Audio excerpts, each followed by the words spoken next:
State విడగొట్టినప్పుడు Chandrababu గారు అయితే senior person అని చెప్పి ఆయనకి వేసాము. వేసిన తర్వాత ఆయన అభివృద్ధి పేపర్ల మీదను మామూలుగా శిలాపలకల మీద తప్ప ఏం కనపడతలేదు. ఆ డబ్బులను తీసుకొచ్చి రోడ్లకు పోసాడు తప్ప ఏ రోడ్డు కూడా పూర్తిగా చేయలేదు. తర్వాత ఆ కానుకలు ఈ కానుకలు అని చెప్పి పనికి మళ్ళీ ఇస్తున్నారు తప్పనిచ్చి పనికొచ్చేది అయితే ఏమీ ఇవ్వట్లేదు. ఎవరు వస్తే బాగుంటుందంటే ఎవరని చెప్పలేము. ఎందుకంటే ఎవరి కాళ్ళు తింటున్నారు తప్పనిచ్చి ఎవరో పెడతలేదు. ఎవరన్నా కొత్త వాళ్ళు రావాలి తప్పనిచ్చి ఇలా ఇప్పుడు ఉన్న వాళ్ళు అయితే పనికొచ్చేవాళ్ళు ఎవరైతే కనపడలే మాకు. ఏమో ఈసారి ఒకసారి అవకాశం ఇస్తే ఆయన కూడా ఏం చేస్తాడు అనేది చూడాలి. అంటే ఇటు తూర్పుగోదావరి వెస్ట్ గోదావరి అయిపోయి పవన్ కళ్యాణ్కి కొంచెం ఏమన్నా ఊపు ఉంటుందేమో, కానీ ఓవరాల్గా జగన్ గారికి ఏమైనా ఉంటుందేమో. ఇక్కడ వంశీ గారు ఉన్నారుగా, వంశీ గారు బాగానే చేస్తున్నారు. కేంద్రంలో అయితే బీజేపీయే బెస్ట్.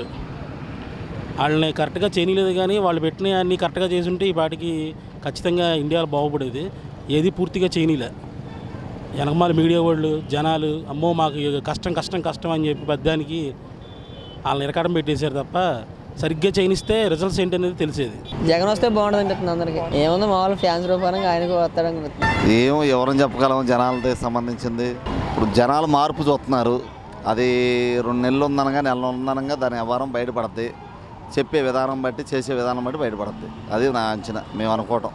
ఈ 4 ఏళ్ళ పరిపాలన చూసాము, తేడాగానే ఉంది.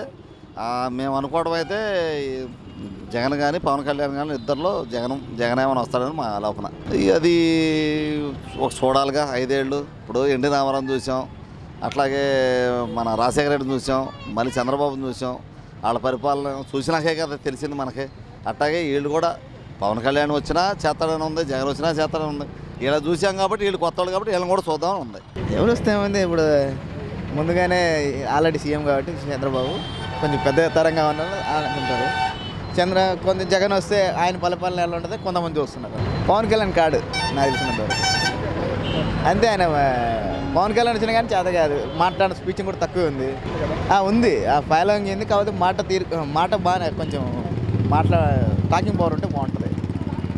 జగన్ చంద్రబాబు అంతే, వాళ్ళు ఉంటే వాళ్ళిద్దరికి ఉండాలి. అలా ఇవన్నీ వద్దు. ఎవరు వచ్చినా మాకు కూడెట్టేది లేదు. నేను కష్టపడాలి, నువ్వు కష్టపడాలి. కష్టపడింది ఎవడో పెట్టడు. వాళ్ళ అవసరాల కోసం వస్తూ ఉంటారు, పోతూ ఉంటారు. పరిపాలించారు, ప్రజలు ఎవరికి బాగుంటే వాళ్ళకి వేస్తారు. కష్టపడింది ఎవడం చేయలేడు. ఊరినే తెచ్చి పెట్టరు కదా కష్టపడుకోకుండా. అభివృద్ధి అంటే చేసే అధికారంలోకి వచ్చాక చేయాలిగా. అధికారంలోకి వచ్చినప్పుడు ఏదో ఒకటి చేయాలిగా. చేయకోకుండా ఎవడో కూర్చోడుగా.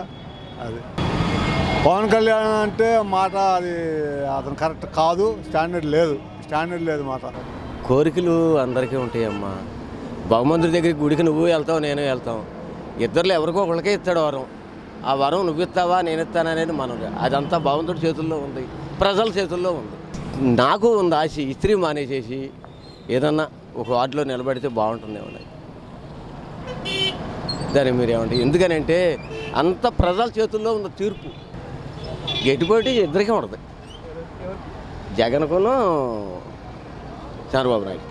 స్థానిక ఎమ్మెల్యే ఎంసీ అయితే బాగుంటుంది. పనులు బాగా చేస్తున్నాడు, మనిషికి ఓర్పు ఉంది. ఇవాళ పేద పెగ్గ అనేది కొంత సహాయం చేస్తున్నారు కదా. ఇవాళ ఇలా చేశాడు, ఇవాళ ఇలా అన్నాడు అన్న వాళ్ళని ఎవరిని వినలేదు కదా. నేను రోడ్డు మీదే బతికేది. ఈ వీడియో గనుక మీకు నచ్చినట్లయితే లైక్ చేయండి, షేర్ చేయండి. మరిన్ని వీడియోస్ కోసం మా ఛానల్ను సబ్స్క్రైబ్ చేయండి.